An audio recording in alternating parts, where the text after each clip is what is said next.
Okay, so I'm sharing my screen now. Okay, so first, okay,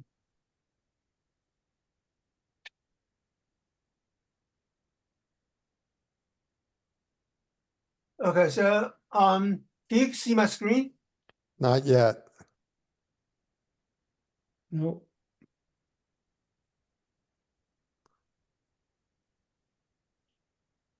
Now we see it. Okay. So let me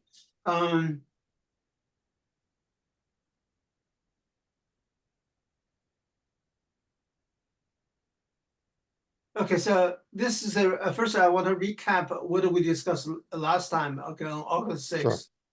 Sure. So at the time I was puzzled by the crossing point in Lee J and Owen's M square versus T data when I was trying to do finite-size scaling on the M square.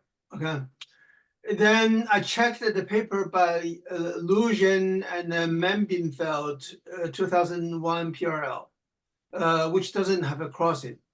So I was curious about that, and then I did a quick at that time the RG derivation. It appears to be there's a crossing, and then so that was I brought that question to the so then I did a derivation of the entire um, uh, uh, Mike's 2016 regarding this model part. I found that all the equations Mike gave were correct. So other than the factor of 2 in TC, everything else in Mike's 2016 paper I were able to reproduce. Okay. So last meeting, Mike said that the crossing point might be consistent with the magnetization jump at TC. So this past 2 weeks, I wrote to Eric Lewitton, and I want to ask him if there's a crossing point in his raw data. Eric did reply because he said he was traveling, but they didn't get back. It appears that the data was a Monte Carlo run by a master student in Germany. He or she collaborated with Eric to write that paper. So I'm not sure he has the raw data. Okay. And I also contacted to Stefan, and he replied, I will discuss what he discussed. So this 2 weeks, I really redid a detailed derivation of the RG equation and Mike's RG equations. I'm pretty sure there's a crossing, okay? And then I found that 3 later papers did see the crossing, but they have to do something to get rid of it. And they all cited Lewitton's paper. So now we have a very strong issue in our hand is I have a strong feeling that Lewitton made a mistake in that paper. And then everybody cited him to try to get rid of a real effect. And then I realized I had seen this crossing in Jonah's thesis, and I confirmed with Jonah his was off for open boundary, and then Abdullah has repeated Jonah's calculation. I will show you what Jonah found. What Abdullah found. Okay.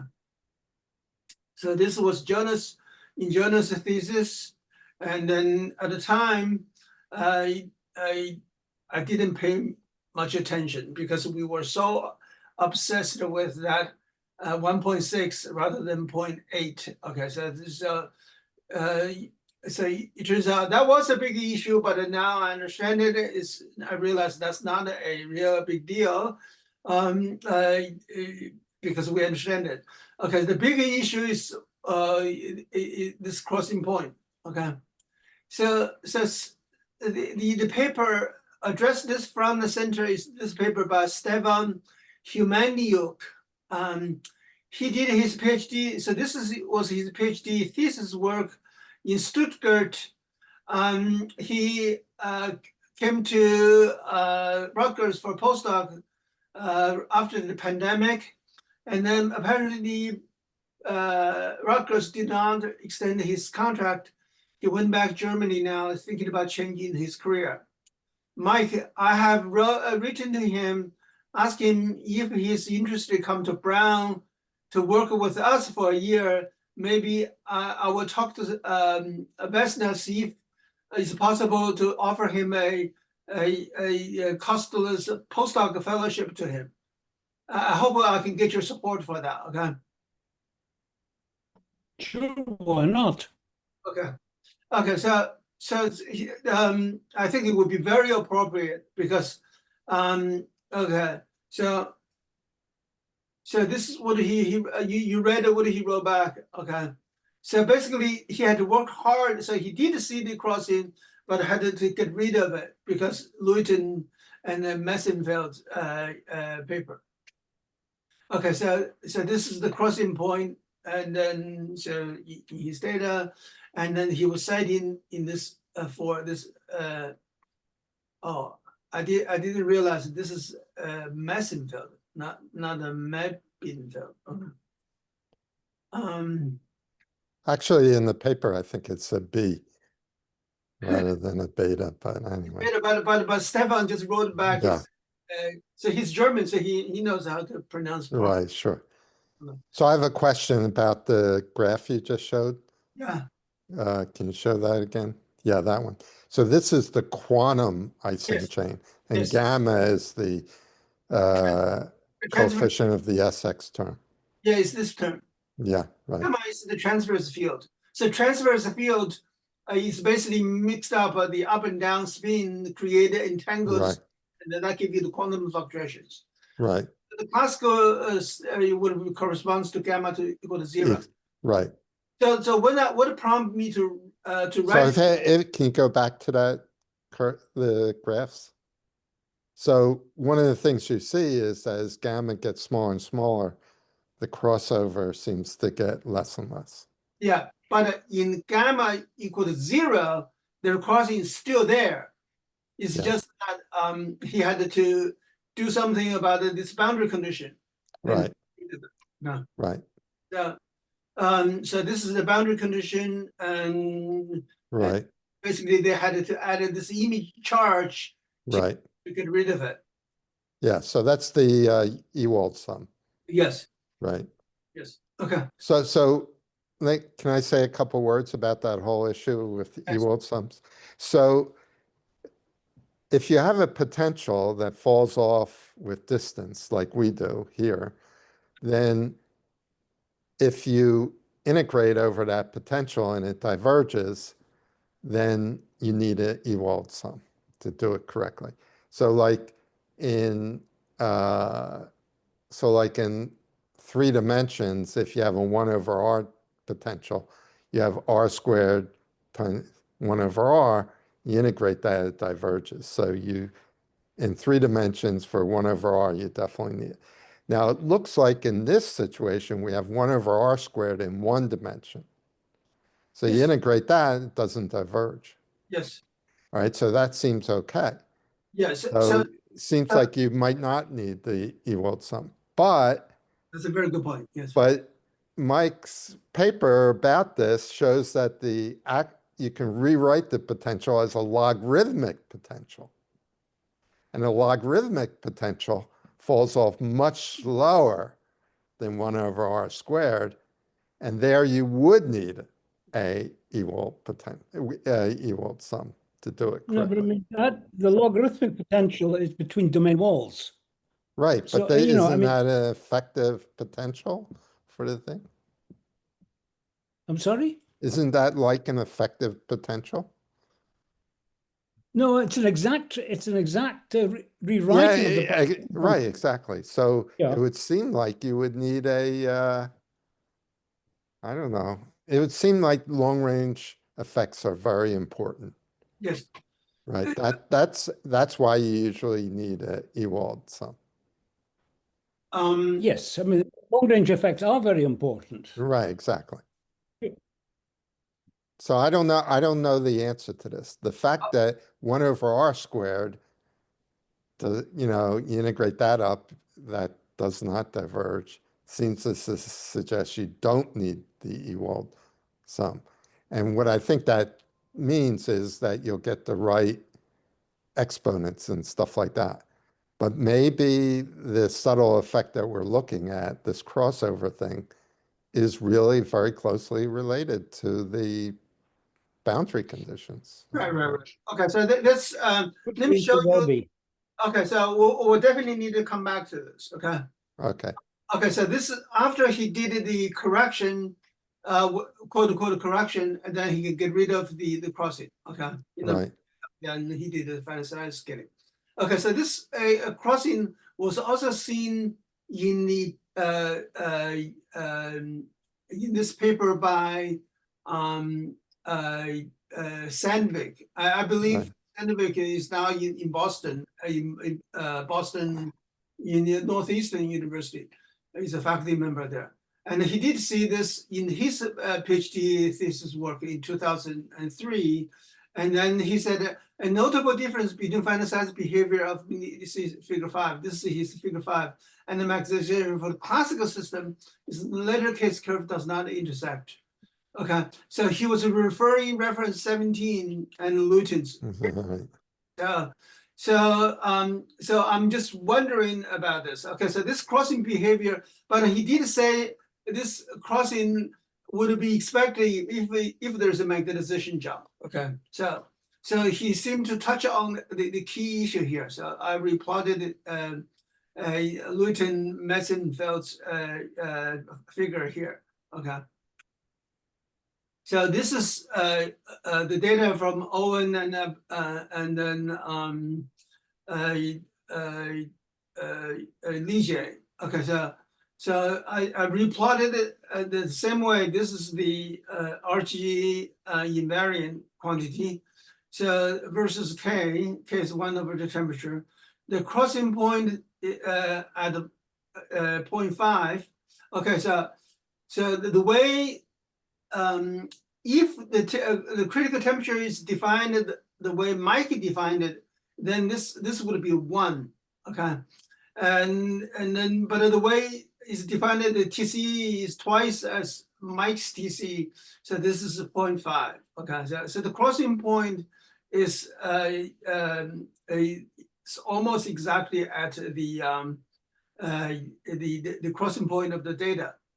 Okay, so this is where the last time I discussed about how you can replot this, look at it as a dm squared d log L. Okay, so one way I thought would be a good way to think about this problem is to think about the open boundary condition and the periodic boundary condition. So the open boundary condition has a this edge effect is significant that when system is small, as you get a bigger and a bigger system size, then the open boundary should be approaching the asymptotic limit where the boundary effect will be diminished. Okay, that's what I think. Okay, but because of this log interaction, so then it could be questioned. Okay, so nevertheless, I want to do an open comparison between open boundary condition and periodic boundary condition. So magnetization versus temperature. So just recap the when you do this sum. So when you do this sum, so when you when you do this sum, 1 over this I minus j square. So this guy. So if you do open boundary condition, so this would be n times pi over 6. So this is minus log n for open boundary, open boundary. Okay, OBC. For periodic boundary condition is n 6 pi pi over 6. Okay, so So the difference is the energy for so this is periodic boundary condition. So so if the entire system is a ferromagnetic, okay, the ground state, the energy is lower in the open boundary condition by a factor of minus log n. So this is why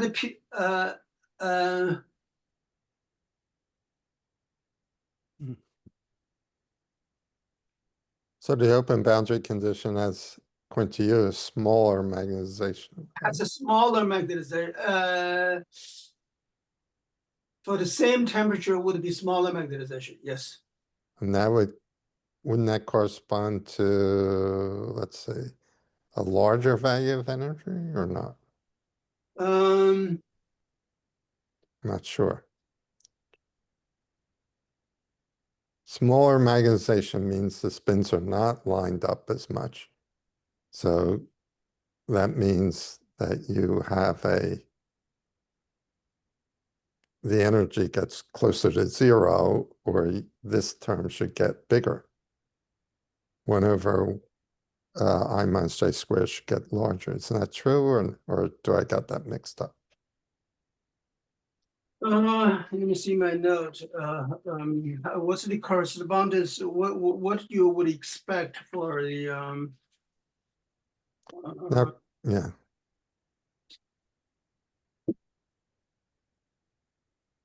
I left my note in the office. Oh, hold on.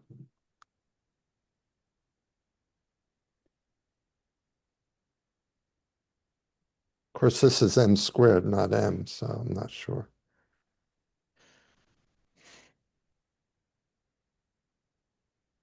Now, hang on, I don't quite understand what this Oh, it should be square. Sorry. what this means, because this stuff is just a constant. Right. I mean, because what I'm trying to say is that there's some. I mean, there's no physics in this. Is Yeah, there? yeah. So what Jen were thinking about this. So sorry, square. Sorry. Yeah, this is correct. So for open boundary condition, there's a minus log n term. For periodic boundary condition, there is no log n term. Okay, so Well, this is essentially the energy at t equals 0, isn't it? the energy at t equals 0. Yes. That's what it is. So if you look at the energy quantity, you should see it, but magnetization is 1, so there's no difference there. The question, Right. the question is, the TC, it would imply there's a change in TC or not. So that's my question.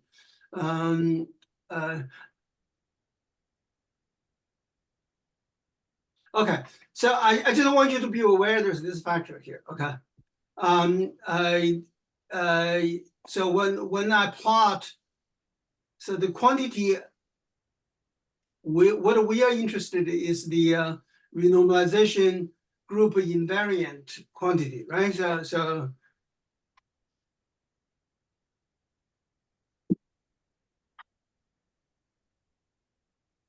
okay, so this is from Abdullah this morning, and he finished the runs of L equal to 80, 100, 80 to 50. Yeah. I don't know what to do. I'm on another meeting. I'm worried. Okay, so if you look at the dm squared d log L, Sorry, I'll talk to you in a bit. so the crossing point is where the RG invariant is, right? Because the when the that's where the magnetization the crossing point is. Okay. So this is basically we're taking the difference between the magnetization square of different length. And then basically says there's a crossing, so the 0 here, which is invariant, whether it's going from 80 to 100, 80 to 250. Okay, so we don't know whether this holds all the way to L to 100,000 or a million, but it looks there is a crossing point here. Okay. Okay, so if I compare this crossing point, so if you allow me to interpret this is the essentially the fixed point of in the RG language, then this 0 here should be so we can compare between the open boundary condition and the periodic boundary condition.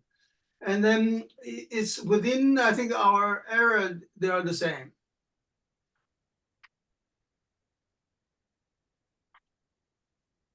Okay, so I went through the algebra. I show you because this algebra, I simplified it so we can actually discuss this in the meeting. So I show you all the steps. Okay, so this is Mike's y versus x when x is defined as k equal to y plus x. Okay, so below TC is this area. So what we're interested in is how the system approaches TC here. Okay, so TC is defined by this line here. So we know from the Mike's RG equations, you get a km square is a RG invariant. It basically says km square is the same no matter which length scale you look at. Okay, and then this is also from an RG invariant. This quantity is also, so this quantity here is also a RG invariant. Okay, so this invariant quantity gives you that famous RG flow diagram. Okay, so if I look at this region here, okay, so this so if this is k square and the k naught square here, this would be 1 plus c. Okay, and then here's I write as c, and then I go through Mike's algebra. You will get this magnetization is 1 plus square root of c. So this is basically the k naught over kl. Okay, so k naught over kl. So the magnetization at the length scale L is determined by k naught over kl.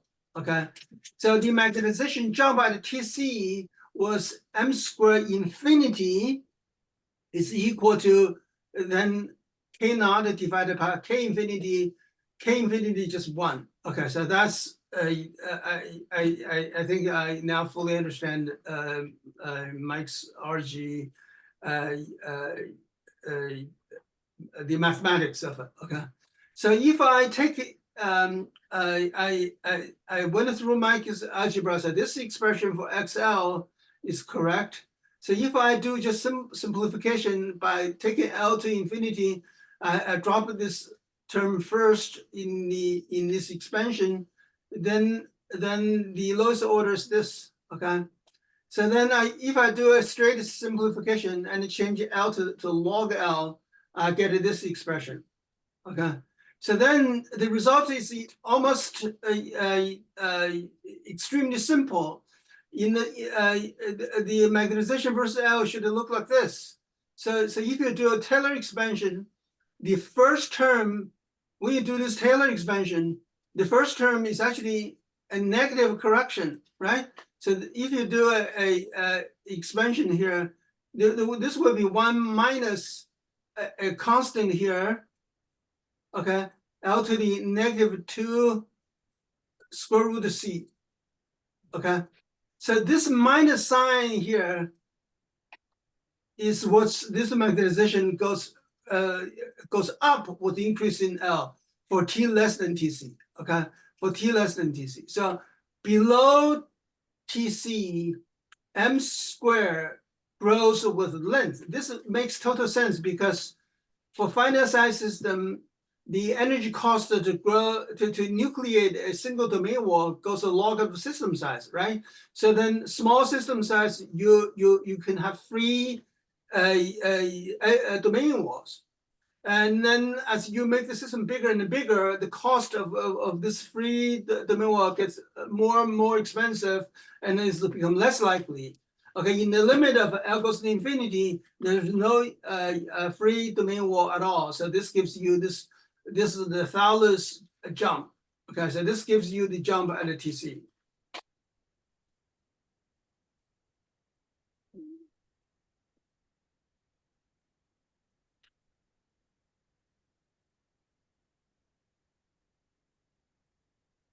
Okay, so then I trained the ChatGPT now really well. Initially, it gave me wrong answers, but eventually get the same algebra as I get. Okay, so now ChatGPT can give me the correct answer. And then at the TC, and then you have this logarithmic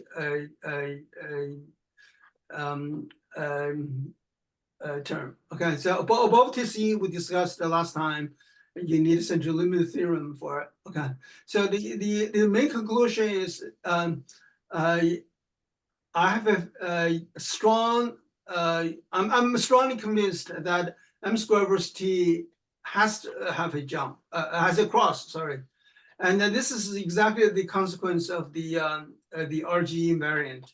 And then in fact, this is if you think about it, the Thouless effect, the magnetization jump at TC, that should be in scale invariant. So if you take a dm squared d log L, it should be 0 at the jump. And so the main conclusion is finite-size scaling works. So this I want to make this conclusion because this is also so this task I've been doing this whole summer. I initially asked Owen to do it, and Owen, you convinced me that finite-size scaling didn't work. And but that's because we didn't know many things in the process. Okay, so now I just want to show you how I arrived at this conclusion. Okay, so I'll just walk you through it. And then from hindsight, I realize it's my oversight that this I should have done this work 2 years earlier when Jonah was writing his thesis, but I was too busy with writing SF proposals, and then I tried to get a grant, and then so never got the chance to do it. So Jonah it was in Jonah's thesis. We should have addressed this head on. So then since in physics, whoever discovered first is the first author. So Jonah is now the first author. Okay, so I'm planning to write this paper as what we just discussed, and then so what it comes down to is this question. I guess I need Mike and Jane to give us the advice on this image charge question. Is this Right. a real effect? Yes, it's clear by doing what they did, you can get rid of it. But are you getting rid of a real effect or not? So one thing, Sean, wouldn't it be relatively easy to just calculate m squared, do what you just did with this equation 3 here, using that as your Jij, and just see if the effect goes away? I think definitely, yes. Let's do it. Yeah. So that's another 2 days of calculation. I mean, if it goes away, then we really know that this effect depends on which boundary condition you choose. Now, Okay. which boundary condition is relevant to the theory, I'm not sure how that plays in yet. So Also, wait, what you showed that m squared grows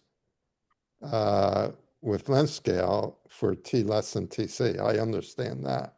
yes. But why does that tell you that there's definitely a crossover? Because below TC it grows and above TC it shrinks. So then, Oh, okay. you Above TC, it shrinks. yeah. You got definite. Oh, uh, definitely shrinks. Let me show you. Let me show you. Yeah.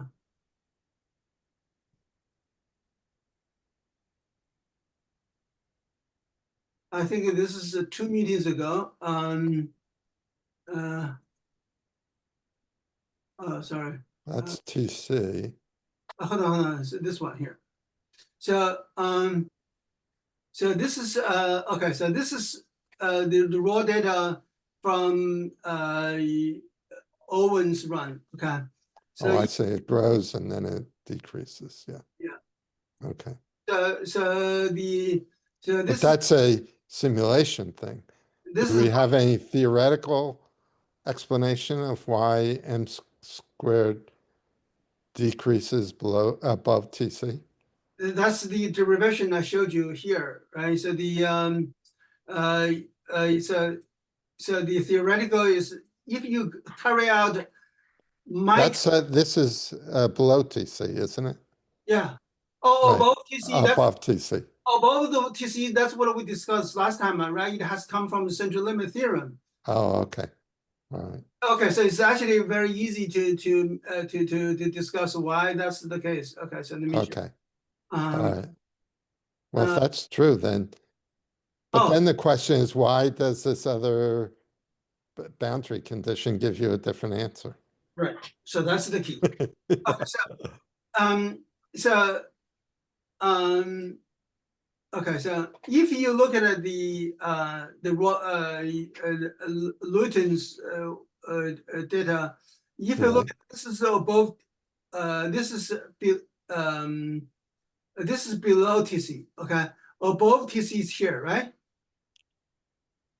Okay. This is above TC. You can see then the magnetization.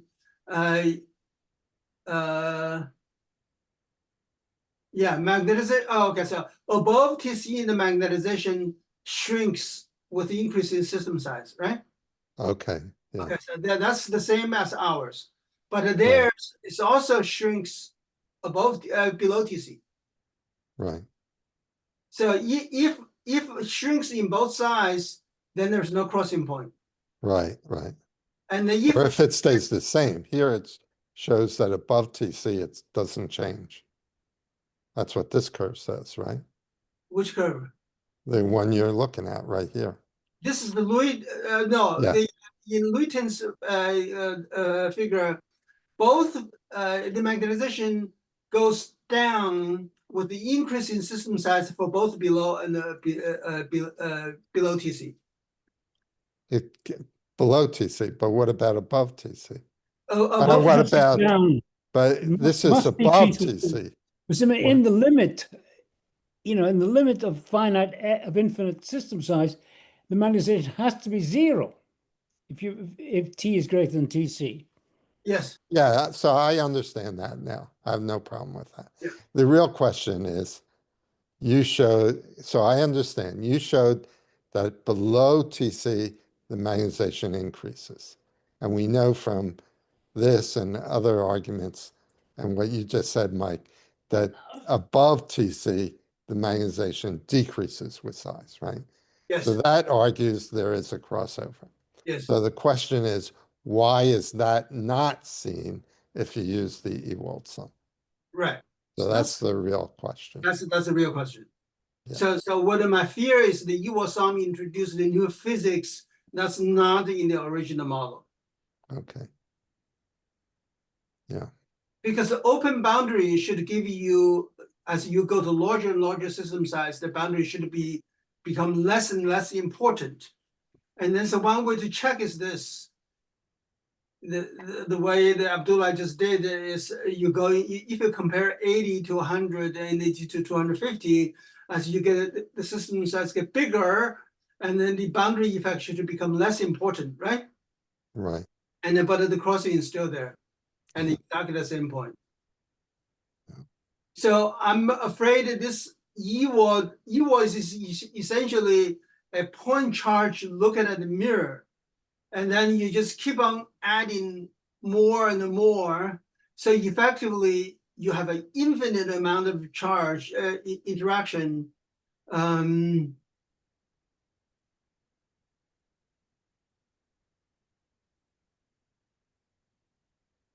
That's not really there. It's not physical. Is that physical? So, Jen, do you know of a place where this Ewald sum is valid? Oh, well, people use it all the time when they're doing like one component plasmas, one of our potentials. Okay, They use Ewald sums all the time there. They have to, okay, because otherwise it's not, you're not getting the correct thing. So like when I was in graduate school, my colleague, Bob Gann, he was testing Casa in 2 dimensions for, electrons on a surface. And the potential is 1/r. He used the Ewald sum. and then you get it correct, KT Yeah, number. I think it worked out correctly. I mean, I don't remember the details, but How to spell his last name? Gann. Yeah, there's probably a paper around what would it be? 1978 maybe, or somewhere around there. Okay. Okay. Nevertheless, we definitely should do a check on the so then this is indeed the question then. Yeah. But the I do not, I went through Mike's RG. There's no way around this conclusion that when you do a Taylor expansion, the leading order is a minus sign here. Right. A Yeah. minus sign there implies when L grows, magnetization will grow. Yeah. Because there's a minus sign here and there's a minus sign there when we do Taylor expansion. Right. I mean, that's usually the case, is you usually do get crossovers, right? So And this is, because it's 1D, 1/r squared, it is like a, finite range system in a way, because it falls off fast enough that you don't really need the Ewald sum. So why the Ewald sum gives you a different answer, I don't know. okay, so we definitely need to check. Yeah. Because we definitely need to check. So Abdullah, can you please also take up this task to check this? Okay. So we definitely check it. Then okay, so this but I just wanted to share with you of this finding that in the AYK-RG there is a crossing point. Yeah. Okay, so let me show you if we use so for T above TC, okay, so for T above TC, and then the if you have a system size L, then the so this is the system size L, okay. So if the domain size on this size of psi, and then the number of the such domains would be L over psi, right? And then the some magnetization pointing up, some magnetization pointing down. So the center limit theorem would say the effect that you see is going to be this guy here times each guy makes you a contribution of epsilon. Okay, so this is your this would be the net spin pointing in a particular direction. So the way we define m is 1 divided by 1/L, and then once we squared it, so this is our m squared. Okay, so this, you see, this gives you a epsilon over L. Okay, so this gives you to say that the magnetization should grow as a should scale as 1/L in central limit theorem. Okay, so So if the system does not have long range order, and then the magnetization should always be Yeah, it always goes down. Yeah, goes down. yeah. That I understand totally now. Okay. So that's why the in the last meeting, you remember I asked Mike and Mike wrote to us the RG equation doesn't work above TC. So that's I think this is a settled issue. Okay. So what are the No, wait a minute. The RG does work above TC, but you can't push it. But you can't push it please for, valid? Yes. for arbitrary large small l. Yeah. Okay. So what I The fugacity grows with L above TC, but you already you know that your theory is only valid for small fugacity. So if the fugacity gets large, your whole theory falls apart. Right. What I'm saying is this guy here. So when this guy grows, then the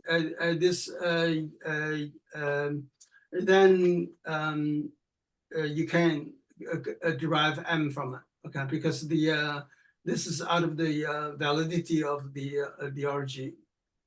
Right. We are out of critical region. Okay. So okay. So what I should say is this epsilon. Not epsilon, psi grows with when you decrease temperature, psi grows. So the magnetization shrinks with L for fixed T, but it grows when you decrease the temperature, and then because of the correlation length is growing. So yes, so RG still works for the temperature dependence of the correlation length.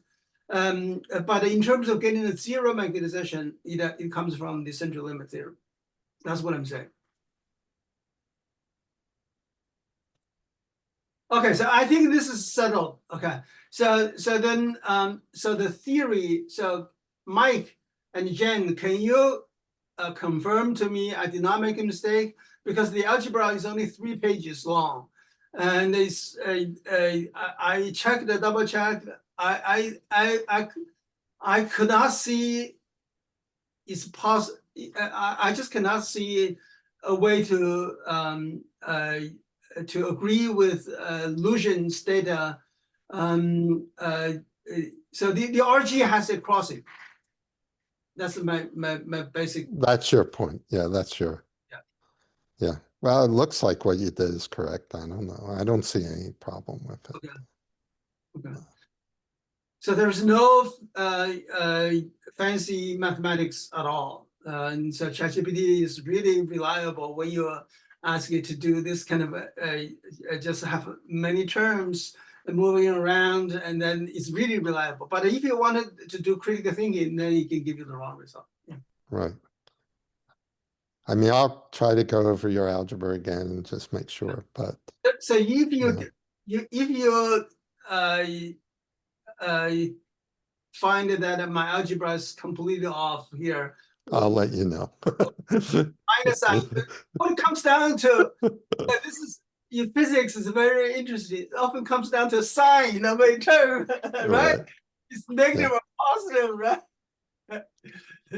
Right. Remember there's a famous case of David. His son actually worked with us in our group for his undergraduate thesis. The guy who discovered asymptotic freedom. David, what's his name? It was David Gross, Wilczek, from the Wilczek, and then David. Mike, do you remember this guy? Sorry, which guy? The guy who discovered asymptotic freedom. I'm sorry, I missed that. My hearing's going very bad. Asymptotic freedom. It's Wilczek. That's Wilczek and company, yeah. But no, the graduate student David. David Gross. No, the first author, the first David, the graduate student, David. Oh my God.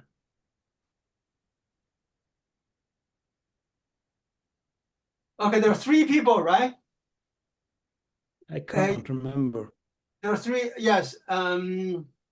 David. David.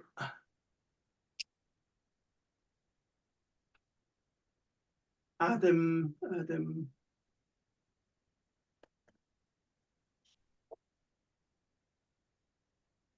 Okay, Owen do it. ChatGPT. Who discovered asymptotic freedom?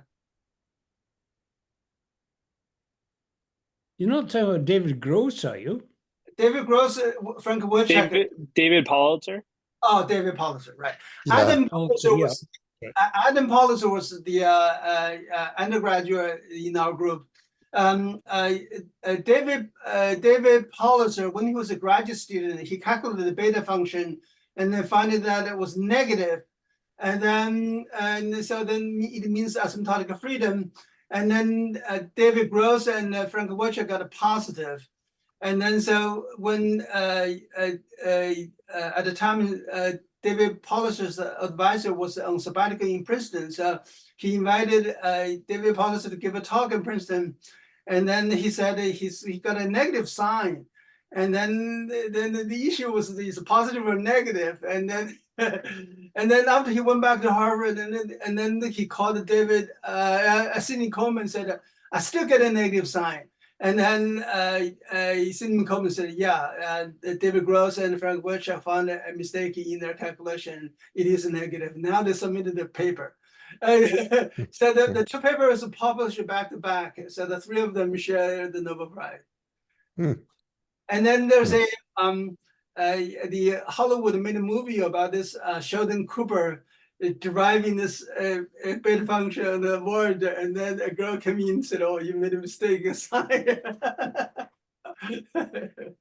Okay, so the question is, did I make a mistake in the sign here of this term? The whole thing is on this one sign. So Jane, if you can help me. Well, I'll go through it, and if I find any error, I'll let you know. Okay, so if so RG has if my algebra is correct, RG has a crossing point. Yeah.